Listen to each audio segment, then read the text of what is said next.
A Scottish scientist walks into his laboratory on a September morning in 1928.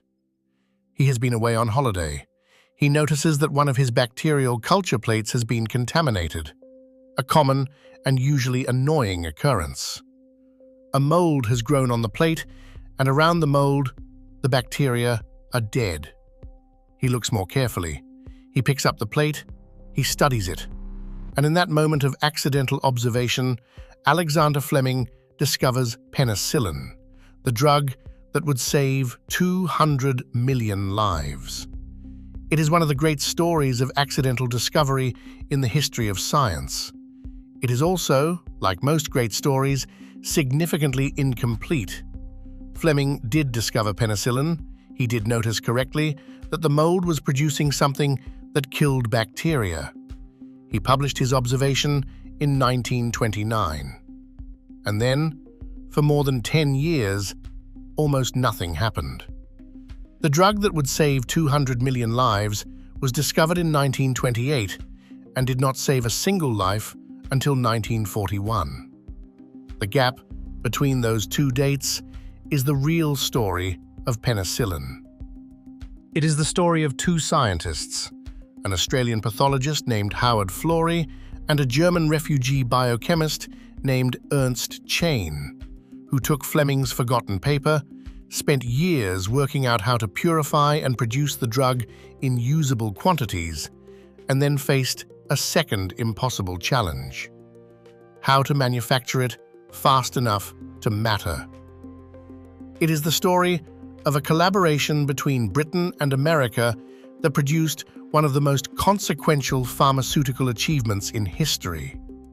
And it is the story of a drug whose misuse has, slowly and with gathering momentum, been building one of the most serious medical threats of the 21st century. To understand what penicillin changed, you need to spend a moment inside the world before it. Not the ancient world, not the medieval world, the world of 1920. The world your great-grandparents lived in. In 1920, if you cut your hand badly and it became infected, you might die. Not might possibly die, not might die if you were unlucky, might die in the ordinary course of events, as a result of the infection progressing, as a result of blood poisoning, as a result of processes that medicine in 1920 could observe but could not stop. The mortality rate from bacterial infections that penetrated the bloodstream was extremely high. Doctors could drain abscesses, amputate infected limbs, support patients through fever, but they could not kill the bacteria causing the problem. Streptococcal infection, the family of bacteria that causes strep throat, scarlet fever, rheumatic fever, and countless other conditions, killed millions of people every year. Staphylococcal infection, the cause of most wound infections, pneumonia, and blood poisoning, was equally lethal. Meningitis, gonorrhea, syphilis, typhoid fever, diphtheria. Each of these bacterial diseases claimed enormous numbers of lives in the era before effective treatment. Childbirth was dangerous not just because of the physical process, but because of the infections that followed it. Puerperal fever, infection of the uterus after delivery, had been killing new mothers since the beginning of recorded medicine. In the 1840s, a Hungarian physician named Ignaz Semmelweis had shown that it was transmitted by doctors who went from performing autopsies to delivering babies without washing their hands. He was ridiculed and died in a mental institution. The deaths continued. Surgery was similarly dangerous. The operation might succeed. The infection that followed it might not be survivable. Before antibiotics, the greatest risk in surgery was not the procedure, but the aftermath. The bacteria that entered the wound colonized the tissue and overwhelmed the body's defenses. World War I had demonstrated this with terrible clarity. The wounds themselves were not always immediately fatal, but the infections that followed them killed men who had survived the initial injury, killed them slowly in hospital beds from bacteria that no available treatment could reliably stop. This was the world that penicillin entered. Alexander Fleming was born in 1881 in Ayrshire, Scotland, one of 7 children of a farmer. He trained as a doctor, served in World War I as a captain in the Army Medical Corps, and returned from the war with a direct experience of the gap between what medicine could offer and what infected wounds required. He worked at St. Mary's Hospital in London in the laboratory of Almroth Wright, a prominent immunologist and a believer in vaccines rather than chemical treatments for infection. Fleming shared his mentor's skepticism about chemical antiseptics, having observed during the war that strong antiseptics sometimes damaged the body's own immune response more than they helped. He was, by all accounts, a careful and observant scientist, not a theorist, not a model builder, an observer. He spent years looking at plates of bacterial cultures, studying what happened when one organism encountered another. He had made one significant observation before penicillin. In 1921, he had discovered lysozyme, an enzyme present in tears and mucus that could dissolve certain bacteria. It was an important discovery. It was not a usable treatment. He was 47 years old when he came back from his August holiday in 1928 and noticed the contaminated plate. The details of the discovery have been disputed, elaborated, and romanticized over the decades. What is reasonably clear is this: Fleming returned from holiday to find that one of his staphylococcal culture plates had been contaminated by a mold. Around the mold, the bacteria had been killed or prevented from growing. A clear zone of inhibition surrounded the fungal growth. This was not an unprecedented observation. Other scientists had noted that molds could inhibit bacterial growth. What Fleming did was follow up. He cultivated the mold, identified it as belonging to the Penicillium genus, and tested the substance it produced against a range of bacteria. He found that it was effective against many of the most dangerous bacterial pathogens: streptococci, staphylococci, pneumococci. He published his findings in the British Journal of Experimental Pathology in June 1929. The paper was called "On the Antibacterial Action of Cultures of a Penicillium, with special reference to their use in the isolation of B. influenzae." It described, carefully and accurately, what penicillin could do. And then, for the most part, the scientific community ignored it. The question of why Fleming's discovery was not immediately developed into a usable treatment is one that historians have debated for decades. The answer involves several factors that operated simultaneously. First, penicillin, in the form Fleming had it, was not a treatment. It was a culture fluid, a mixture of whatever the mold happened to produce, containing the active substance in very low concentration, along with everything else the mold produced. To turn it into a treatment, someone would need to isolate the active compound, purify it, and produce it in quantities large enough to use therapeutically. This was a significant biochemical challenge, and it was not Fleming's expertise. Fleming himself made some attempts to isolate the active substance. He was unable to do it. The molecule was unstable. It degraded quickly under the conditions available in 1929. He concluded, incorrectly as it turned out, that penicillin would probably degrade too quickly in the body to be useful as an injection. Second, the dominant paradigm in infection treatment in the late 1920s was not small molecules, but vaccines and immunological approaches. Fleming's mentor, Almroth Wright, had built a career on the idea that the body's own immune system, properly stimulated, was the best defense against infection. The idea of finding a chemical that could kill bacteria inside the body, a magic bullet in the phrase of the era, was considered less promising by many in the field. Third, a German pharmaceutical company named Bayer had actually found a class of chemical antibacterials, the sulfonamides, in the mid-1930s. Sulfonamide drugs, marketed as Penicillin and its derivatives, were effective against several bacterial infections. The medical community's attention turned to these. Penicillin, in Fleming's 1929 paper, was a curiosity. The sulfonamides were a treatment. And fourth, Fleming moved on.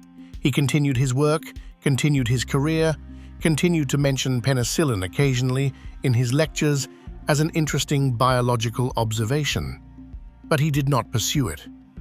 He did not have the biochemical tools and perhaps not quite the burning conviction that this specifically was the key to push through the difficulty.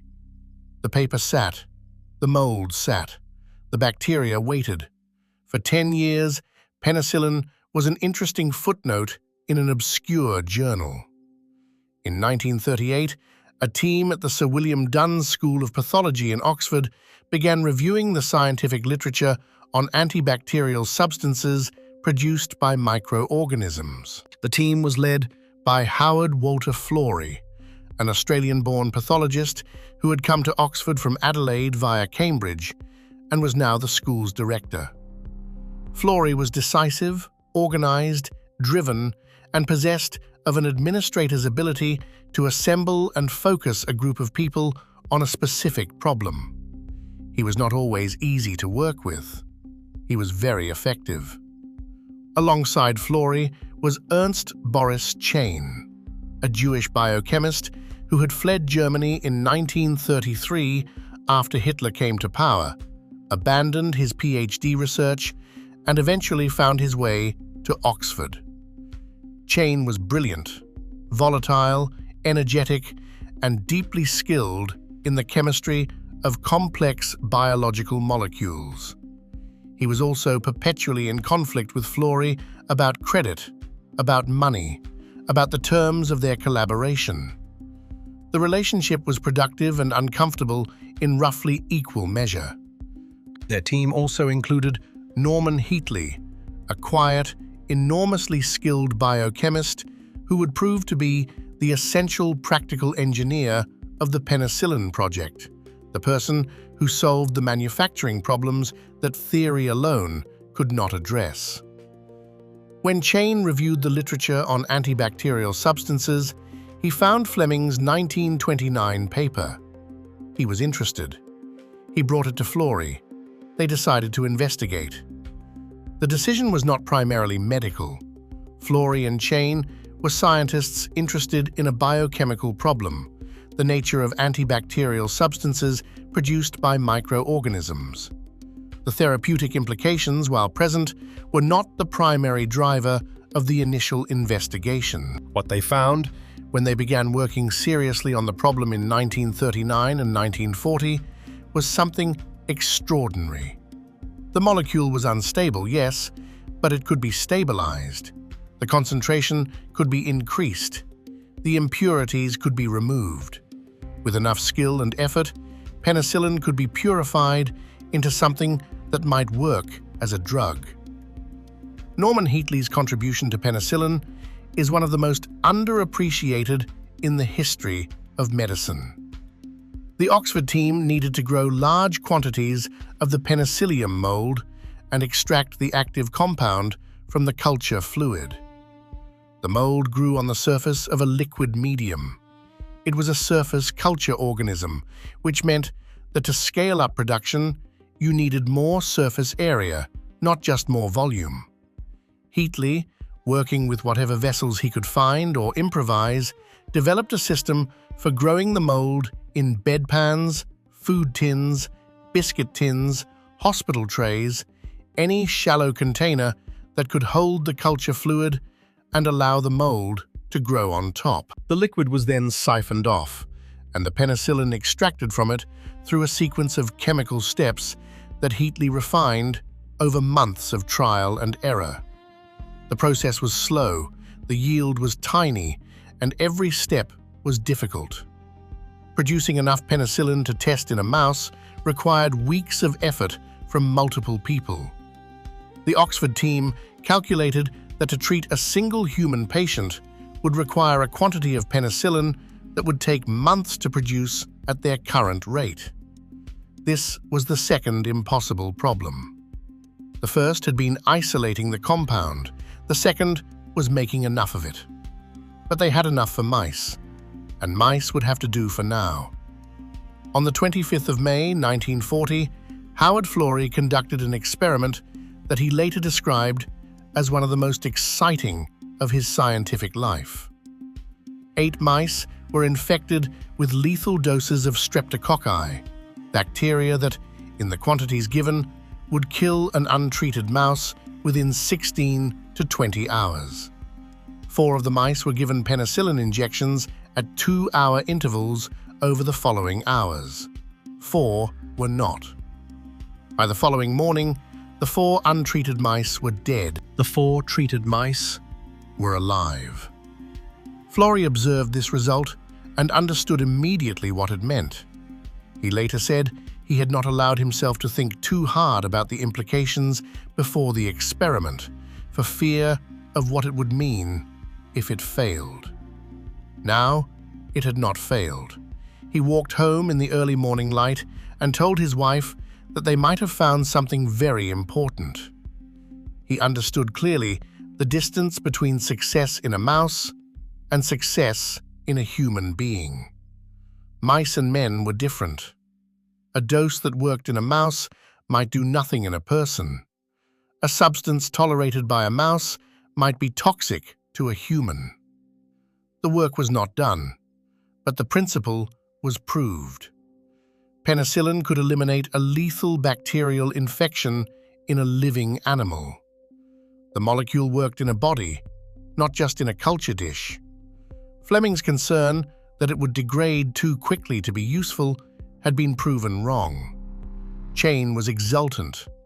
Heatley was quietly satisfied. Florey began planning the next step. They needed to try it in a human being.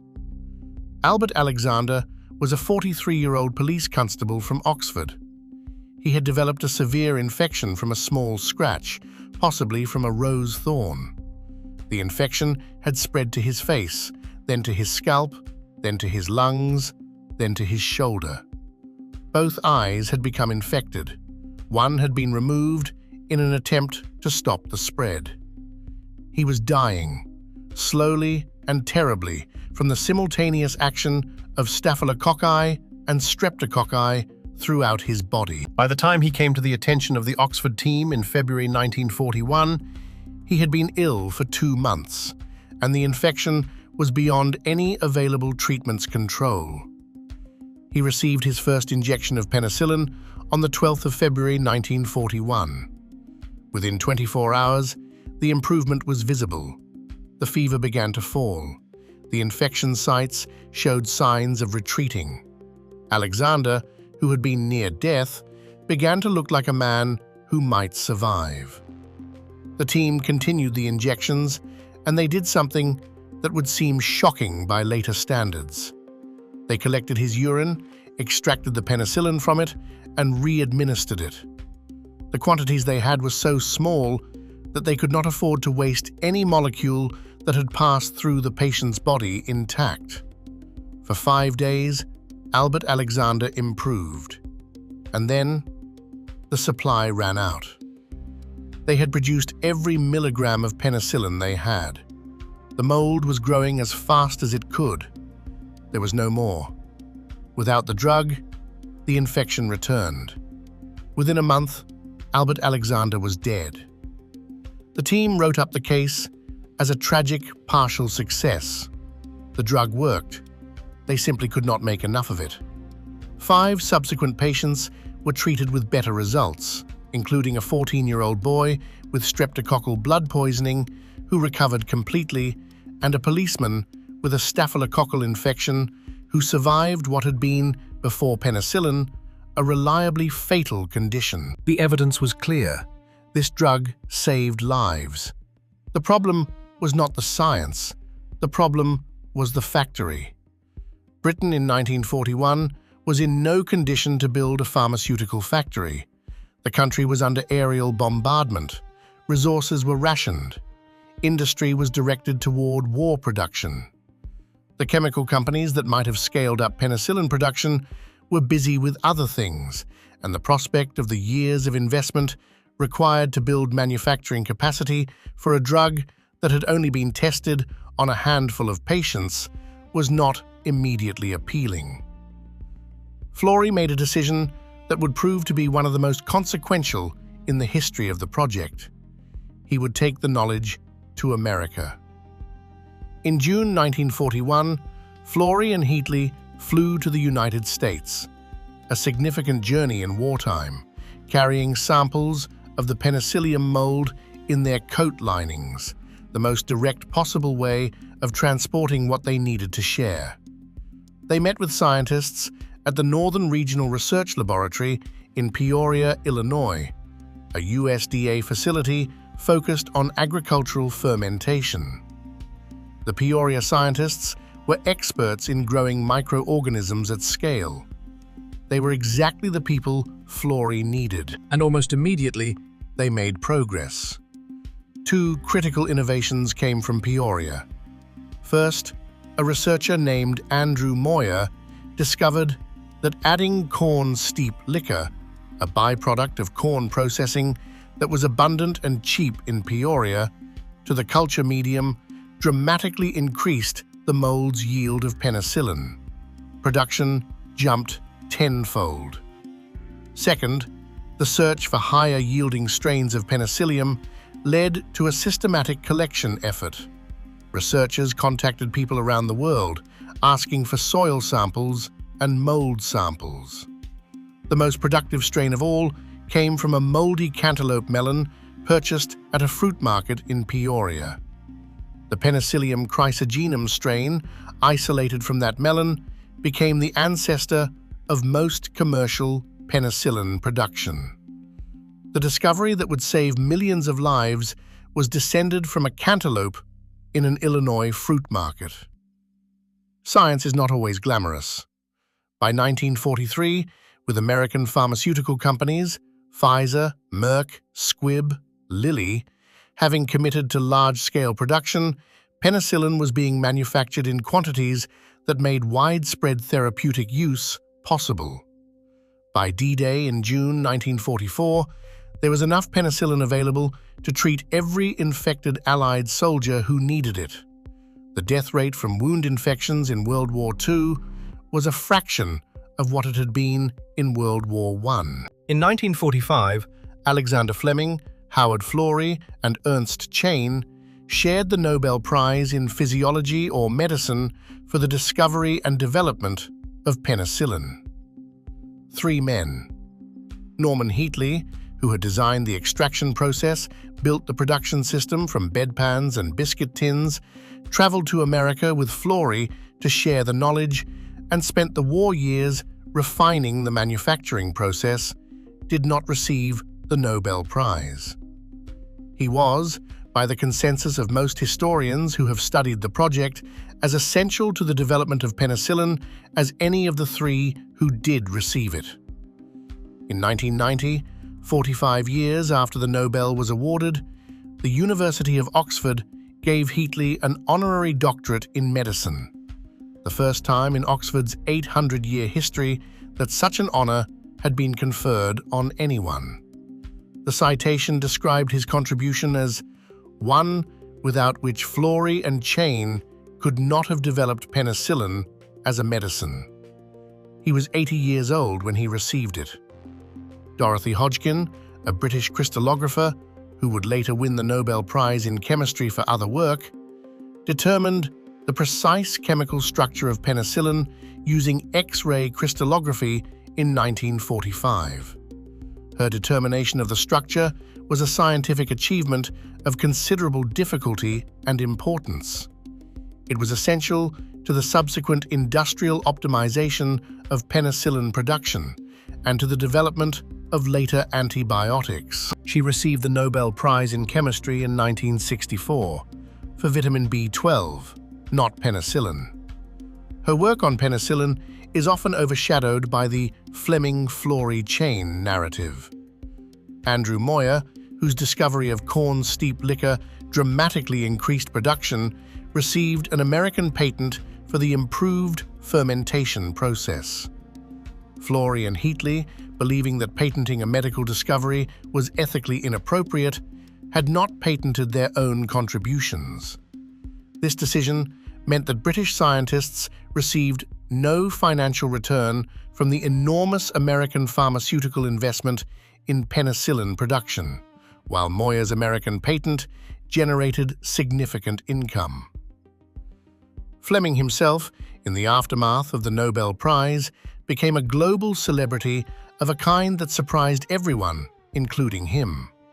He traveled the world. He was awarded dozens of honorary degrees. Streets were named after him. He was received by the Pope. He was honored in countries across Europe, Latin America, and Asia. He accepted all of this with modest good grace. He also, to his credit, was consistently clear in public about the contributions of Florey and Chain, insisting that they deserved equal recognition for what they had done. He was not always listened to. The legend of the Scottish scientist and his contaminated plate was too good a story to complicate. Let me take a moment to explain what penicillin actually is and why it works. Penicillin is a molecule produced by the Penicillium mold as part of its natural biological arsenal. Molds live in soil and on organic material, in close proximity to bacteria. Many molds have evolved the ability to produce substances that kill or inhibit bacteria, substances that give the mold a competitive advantage in environments where bacteria would otherwise consume the resources the mold needs. Penicillin works by interfering with the process by which bacteria build their cell walls. Bacterial cell walls are structures that bacteria require to maintain their shape and integrity.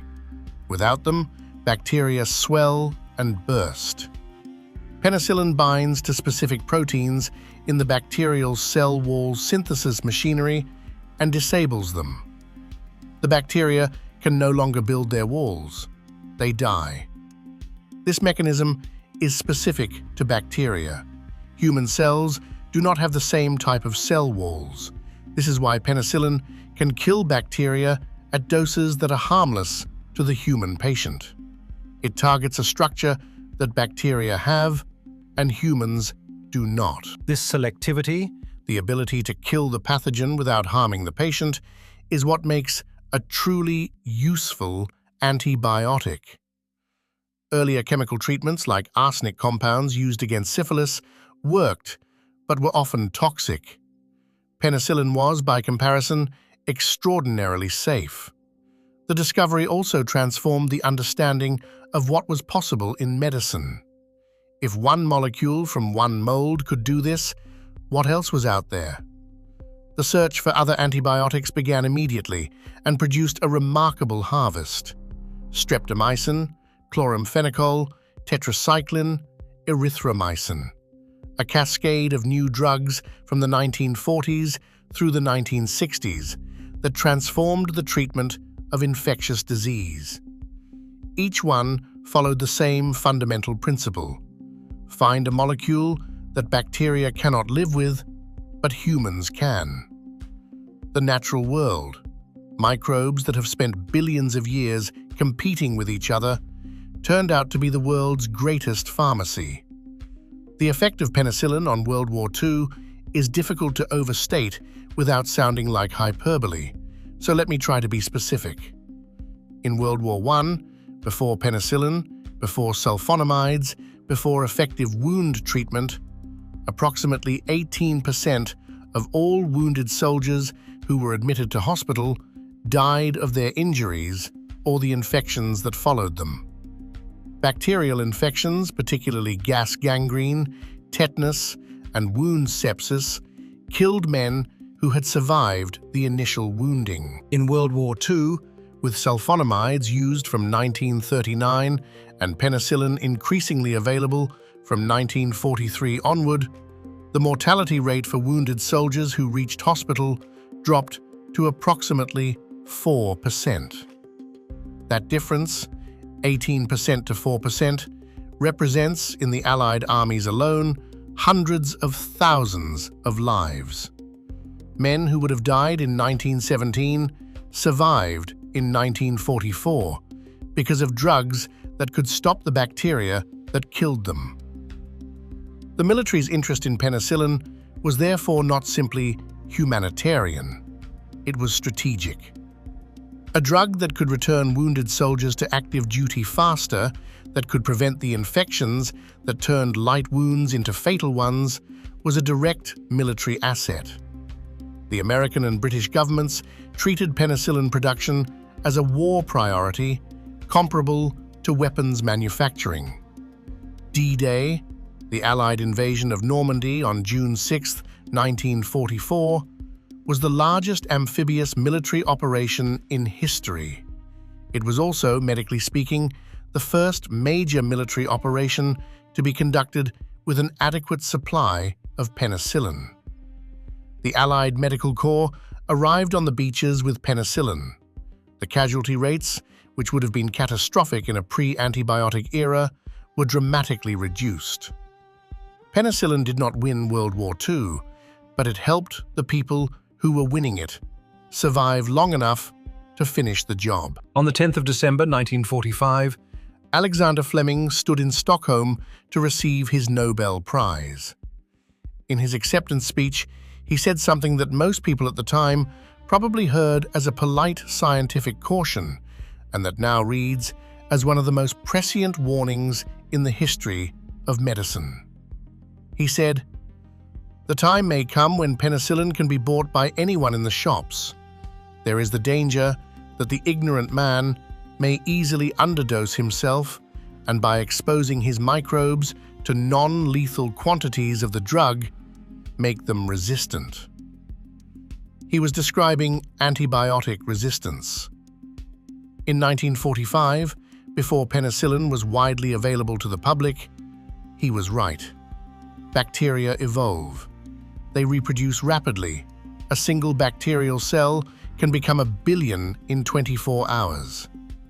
Among those billions, mutations occur constantly. Most mutations are neutral or harmful to the bacterium, but some, very rarely, confer resistance to an antibiotic, an ability to survive in its presence. When an antibiotic is used, it kills the susceptible bacteria and leaves the resistant ones. The resistant bacteria reproduce. The population shifts. This is evolution by natural selection, happening in real time, driven by the selective pressure of the drug. Fleming warned about this in 1945. By 1950, penicillin-resistant staphylococci were widespread in British hospitals. By 1960, they were a significant clinical problem. By 1961, a strain had emerged that was resistant to methicillin, the newly developed antibiotic specifically designed to treat penicillin-resistant bacteria. That strain is what we now know as MRSA, methicillin-resistant Staphylococcus aureus. MRSA kills tens of thousands of people every year in the United States alone. Worldwide, antibiotic resistance is responsible for an estimated 1.27 million deaths per year, and that number is projected to increase substantially in the coming decades if current trends continue. The cause is exactly what Fleming warned about: overuse and misuse of antibiotics. Antibiotics prescribed for viral infections they cannot treat. Antibiotics given to livestock in low doses as growth promoters, creating vast pools of selective pressure for resistance. Antibiotics sold over the counter in countries without prescription requirements, allowing self-medication at whatever dose seems convenient. The drug that changed death Is now being endangered by the way it is being used.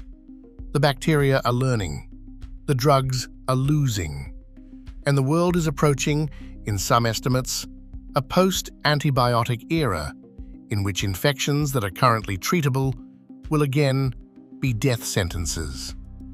Fleming saw it coming. Let me try to give a number to what penicillin and the antibiotics that followed it have meant. Since penicillin became widely available in the mid-1940s, the global average life expectancy has increased by more than 20 years. Infant mortality has fallen by roughly 60%. Conditions that were reliably fatal, streptococcal sepsis, bacterial meningitis, syphilis, gonorrhea, wound infections, became treatable. Surgical risk, which had always included the very real possibility of dying of post-operative infection, fell dramatically. Organ transplantation, which requires suppressing the immune system in ways that make the patient temporarily vulnerable to infection, became possible only because antibiotics could manage the infections that would otherwise kill the immunosuppressed recipient. 200 million lives Is the figure most often cited. 200 million. Behind that number is one contaminated culture plate in a London laboratory in September 1928. Behind it is a meticulous Scottish bacteriologist who looked at it carefully and published his observation in an obscure journal. Behind it is a decade of silence while the paper sat unread. Behind it is an Australian pathologist who read that paper and decided it was worth pursuing. A German refugee biochemist who knew the chemistry that could make it possible. A quiet biochemist from Norfolk who built the extraction equipment from bedpans and improvised solutions to every problem the laboratory threw at him. Behind it is a cantaloupe from a market in Peoria, Illinois. Behind it is Albert Alexander, the police constable from Oxford who improved for 5 days and then died because there was not enough drug to keep him alive. Who did not die in vain because his partial recovery proved what the mice had suggested, that the drug worked in a human body. Behind it are the thousands of people who died of treatable infections in the years between Fleming's discovery and Florey's development of the drug, who might have lived if the paper had been followed up sooner, if the chemistry had been cracked earlier, if the world had moved faster. And behind all of it Is a mold, a small, common, unremarkable fungus that has been producing penicillin for millions of years as part of its competition with the bacteria it lives among. It did not know it was saving people, it was just trying to survive. Fleming's original contaminated culture plate, the one with the mold and the zone of inhibition around it, no longer exists.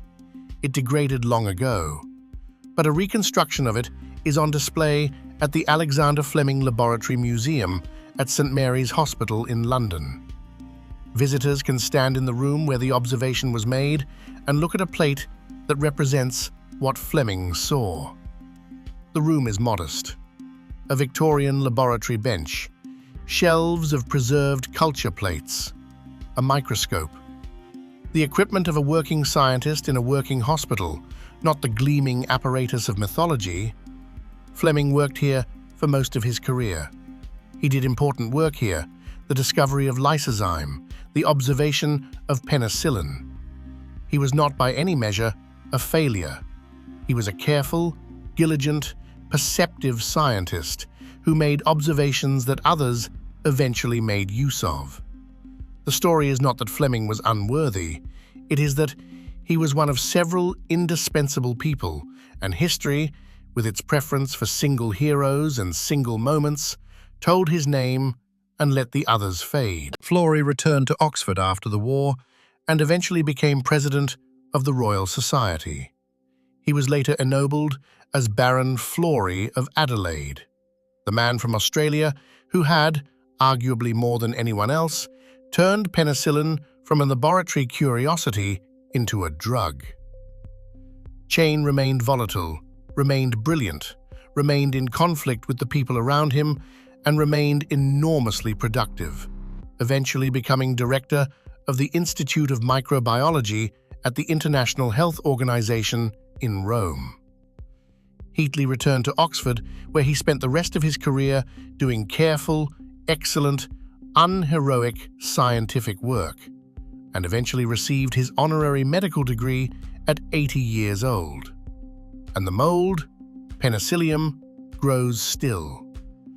In soil across the world, in the compost heaps and the leaf litter and the dark spaces under stones, the mold produces its molecule and the bacteria around it die, and the competition of microbial life continues, as it has for hundreds of millions of years, entirely indifferent to the species that noticed and published a paper and eventually figured out how to use it. The drug that changed death was not made by human beings. It was borrowed from the world that existed long before us and that will exist long after. All we did was notice it. All we did, and this is perhaps the hardest part, was learn to use it wisely. And then, in many cases, stop.